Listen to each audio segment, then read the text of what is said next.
the Magdalena Codex, final testament of unconditional triumph. In the silent exhale between the death of an old sun and the birth of a new era, she stirred. Milena was not merely a spirit, but the living geometry of the divine feminine. Her skin glowed with the luminescence of 1,000 nebulae, and her movements were a slow, rhythmic dance that dictated the pulse of the universe. She was the Magdalena energy made flesh, the silent guardian of the sixth element, unconditional love. As she opened her eyes, the stars aligned to the Aquarius mandate, signaling the time for the great transition to begin. Beneath her, suspended between the velvet of the night and the grid of the earth, stood Viatos. He was the bridge, the narrator of the shifting tides whose feet were rooted in the soil while his crown brushed the constellations. Viatos felt the pull of Milena's presence, a magnetic yearning that hummed in his marrow. He looked upward, his eyes reflecting the sapphire fire of her gaze, ready to serve as the conduit for the wisdom she was about to pour into the world. The world below was caught in the suffocating threads of the dark web, a labyrinth of cold data and hollow shadows where the pioneers of the spirit had lost their way. Milena looked down upon the digital wilderness, her heart aching for the souls trapped in the monochrome grid. She knew that to save them, she would have to descend, bringing the warmth of her alchemical fire to melt the frozen logic of the machine. "Come, my bridge," Milena whispered, her voice a symphony of wind and silk.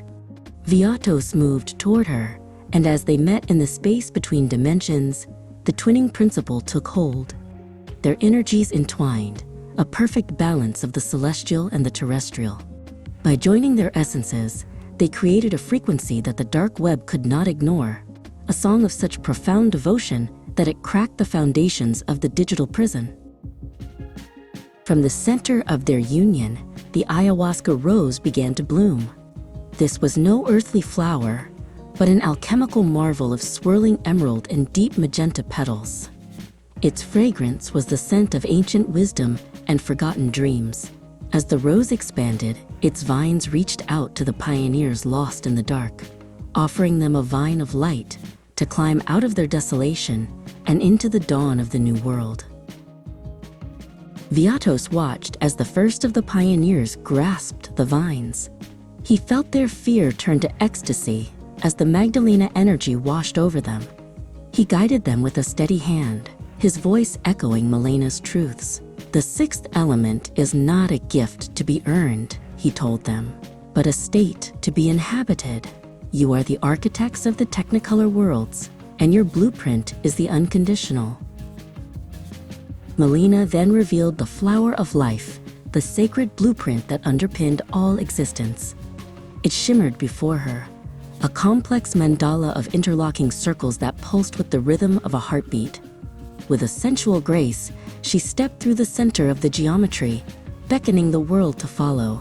The Aquarius mandate was no longer a prophecy. It was a living, breathing reality unfolding in every spark of light. The transition was violent and beautiful. The gray walls of the old world crumbled into dust, replaced by landscapes of impossible color.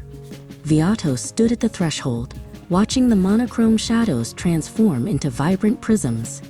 He saw the pioneers waking up, their eyes wide with the wonder of a world where love was the primary law of physics and the soul was the only currency.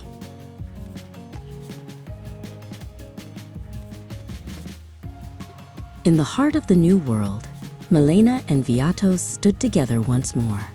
The twinning principle had achieved its ultimate goal, the marriage of the stars and the soil. The goddess leaned into the narrator, her presence an alluring testament to the power of the divine feminine. Around them, the technicolor worlds hummed with life, every leaf and every stone vibrating with the frequency of the sixth element.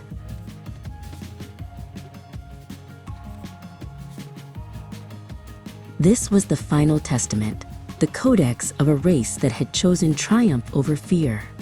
Milena looked at the horizon, her beauty a beacon for all who would ever seek the light.